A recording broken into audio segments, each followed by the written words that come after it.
Hello everyone, hope you're having a wonderful Friday. Today we're going to be talking about the ongoing California winter storm, and then we're going to temporarily shift our focus over to the upcoming severe threat on Sunday in the plains. So looking at our overview, we can see that system we were talking about for the past couple of days has finally started to move into California, delivering lots of rain and snow to several regions that don't really see this type of weather this time of year. And then going into Saturday, a lot of that weather is going to continue lingering around. Some of these places in Southern California are going to be some of the snowiest regions in the United States and in the world over these next couple of days. So definitely something quite unprecedented to look at here with this system. And then heading into Sunday, as the system continues to move eastwards across the nation, you can see that it's going to deliver a severe weather threat to the Great Plains region across Oklahoma, northwest Texas, and southern and southeastern Kansas. Looking at our hazard outlook, you can see all of those regions marked out along the California southwest, as well as Nevada and Arizona. And then as the system pushes through, you got much below normal temperatures across Arizona on Sunday, as well as that severe weather threat over the plains. And then that system will continue pushing towards the east, leading to some heavy rain in the Ohio Valley, heavy snow along the Great Lakes area, and then moving into the northeast as the system continues across the country. Looking at our current conditions, you can see all of the current weather watches and warnings active. Those ones in pink down on the left side of your screen, those are your winter storm warnings.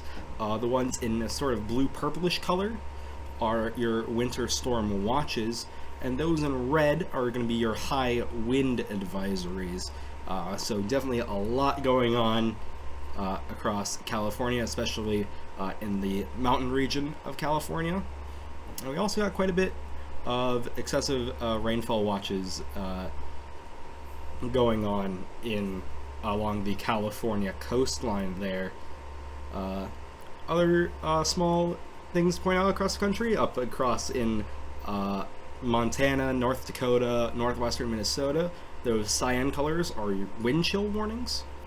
And over in Massachusetts, we have some warnings for about a 1/4 inch of ice from the previous system that is now well on its way out. Moving on to some key messages for the California winter storm. Significant mountain snows are likely tonight and into early Saturday, with major impacts to travel and infrastructure. Downed trees and power lines are possible. Lower snow levels may bring significant snowfall to areas where snow is unusual. Strong winds will lead to blizzard conditions in some mountainous terrain. Some of these National Weather Services in the Southwest, National Weather Service of Los Angeles, National Weather Service of San Diego have issued their first ever blizzard warnings. If for the Los Angeles office, I believe it's their first since 2006. San Diego office, it's their first ever. So these strong winds will lead to those conditions in areas where these conditions are a bit unusual. They'll lead to them in some mountainous terrain and passes, and may lead to power outages and tree damage into lower elevations, and blowing dust is possible in desert areas. We're going to see wind gusts upwards to 60 miles per hour in some areas. Heavy rain may lead to flooding of some rivers and streams and flood-prone areas. Strong rip currents and high surf will be hazardous to swimmers and beachgoers if you're going swimming in this weather for some reason. And temperatures will be well below normal over much of the region, with below freezing readings possible in some areas of northern California.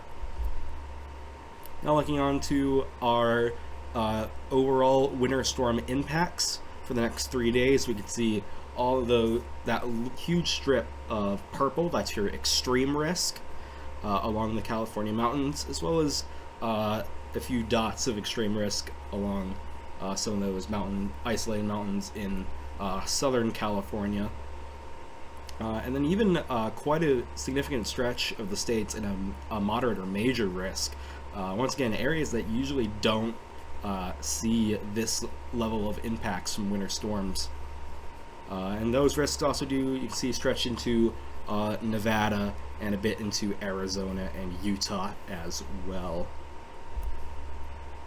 Looking at our 48 hours of snowfall accumulation, we can see that huge, not as huge as it was yesterday, but still pretty significant strip of 40 inches plus in the California mountains, and then also some of the southern mountains, once again, also in that 40 inches color, and areas upwards into northern California, still seeing a couple inches possible. That light blue indicates about 3 inches or so, and so definitely pretty significant for that part of the state. And looking at our maximum wind gusts, you can see those reds are going to be 50 miles per hour, and getting into yellow, that's going to be 60 miles per hour. And so lots of strong wind gusts at higher elevations in California and Nevada here, and still strong, even 30 to 40 in some of these lower elevations along the coastline. Looking at our minimum temperatures, once again, these are going to be quite below normal for this time of year. Along California mountains, down into the teens and 20s. Into northern California, yeah, as aforementioned, temperatures will be below freezing in areas that usually don't, areas where it's quite unusual. And even into southern California, still down into the 40s, or even in the 30s in some places. And same and with Nevada and Arizona, also getting some unusually low temperatures. And going on to Saturday's minimum temperatures, you can see it's roughly about the same in there, maybe even a little bit colder as well. And now moving on to our excessive rainfall outlook, we could see that most of the Los Angeles metro is in that moderate 20 to 50% risk of excessive rainfall. And going outwards from there, lots of areas are in a marginal or a slight risk. San Diego is in a marginal. Really, this risk stretches pretty much across the southern California coastline down to the Mexican border. So definitely very significant rainfall for these areas. And moving on to day 2 for Saturday, the rainfall risk is still going to be around for portions of the LA metro and San Diego under a slight risk, and still lots of areas in at least a marginal. Going on to our 72-hour precipitation totals, you can see about across those yellows there, that's going to be about 4 to 5 inches over the next 72 hours for areas just north of the LA metro. And still, even in LA and along the coastline, 2-3 inches, 2.5 inches going down to San Diego, and as well as a couple of inches of rainfall in the mountains as well. So definitely pretty significant. Moving on to our Storm Prediction Center, our 4-panel outlook. Bring this up because we do actually have a small tornado risk for Southern California. Well, it's very unlikely, but there is the possibility of a brief tornado or two onto the system. Only about 2% is what the Storm Prediction Center is giving it. And the wind outlook at about 5%, very expected with this system. Alright, now switching gears quickly over to our developing severe threat for the plains. We're now just only a couple days out from this. This is going to be the same system as it moves across the country. On Sunday, it's going to spawn a severe threat for the plains region, portions of northwest Texas and much of central Oklahoma under an enhanced risk is 30% of severe weather. We don't have a breakdown just yet because we're one day too far out for a 4-panel breakdown. But currently it's rated as a 30% risk of just all severe weather. Going outwards, you have the slight region getting into Kansas, further down into Texas, covering now most of Oklahoma, and briefly getting into Missouri and Arkansas. Those are going to be 15% risk. This system is anticipated to be a hail threat and a wind threat, although a couple of tornadoes are definitely possible with the system. So, what can you do if you are under threat of either of these systems? Well, I guess I should say either of these threats from the same system. If you are caught outdoors in a winter storm, be sure to find shelter. If there is no shelter, it may sound very primitive, but building a lean-to or finding a snow cave for protection can save your life. Building a fire for heat as well. Definitely important to keep warm. Make sure to cover exposed body parts and try to stay dry. It'll help you protect against hypothermia and also just a myriad of other not great issues. Make sure to melt snow for drinking water and avoid eating unmelted snow. Eating unmelted snow can lower your body temperature to deadly levels, so make sure you're melting it. And make sure to exercise occasionally, move your extremities, move your limbs to keep yourself warm. And obviously, know before you go, make sure you check the forecast before venturing out. In terms of driving with ice and snow, you want to take it slow. First, make sure to clean off your vehicle before driving. Flying snow from cars does cause accidents, so make sure to clean off your windshield, clean off the roof of your car, clean off your bumper, as flying snow does legitimately cause accidents. Make sure, once again, to keep it slow. Don't use cruise control. You want to pay extra attention to the road. Note that roads can be slick even if they just look wet, and make sure to leave extra distance between vehicles. Your stopping times are going to be longer, your stopping distances are going to be longer, and make sure to stay especially far away from snow plows. Shovel smart. Shoveling heavy and wet snow can cause back injuries and even heart attacks, so make sure to not overexert yourself.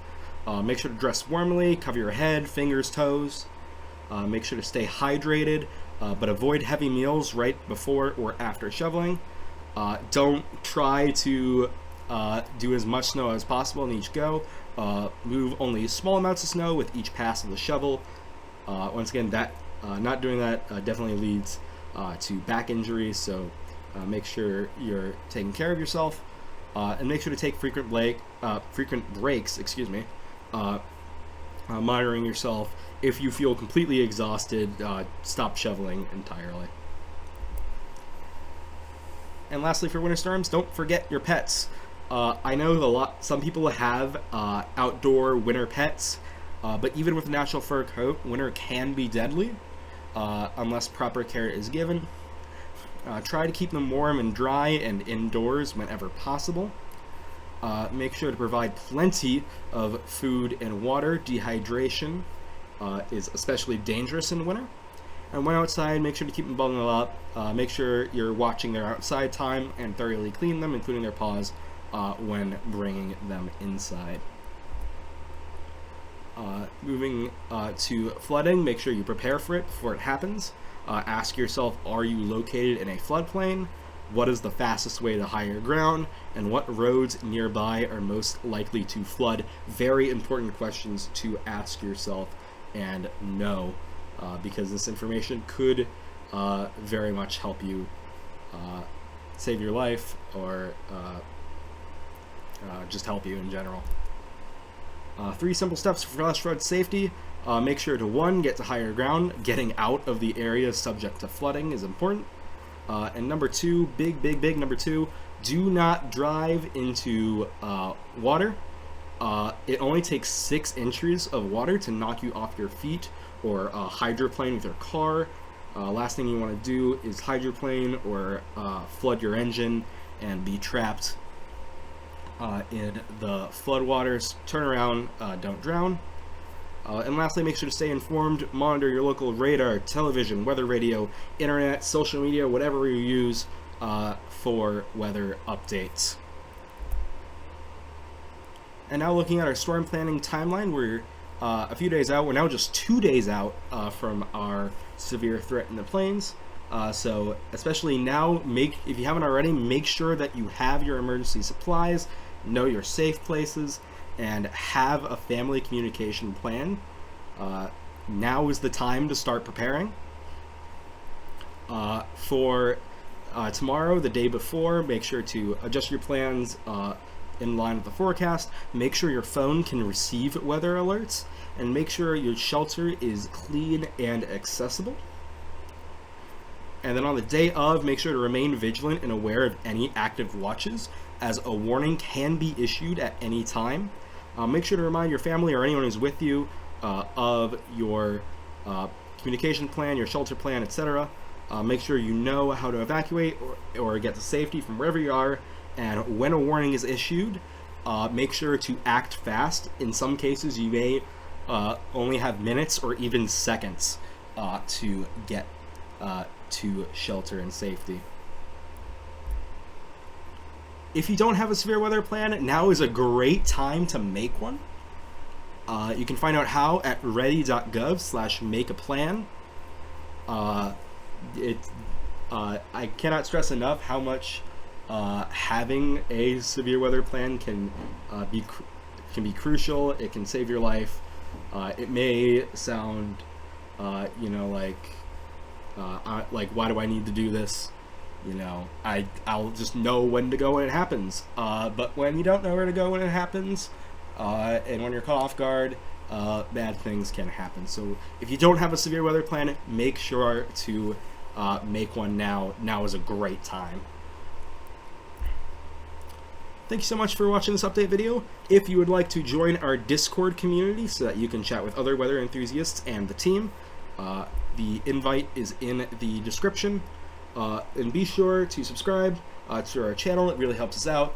And you also will receive notifications on updates in the future. We're going to continue making daily updates for this system as it progresses across the country. So you will see us again tomorrow. And so feel free to help us out. Hit that subscribe button. And yeah, thank you all so much for watching. And with that being said, please stay safe there and have a wonderful Friday.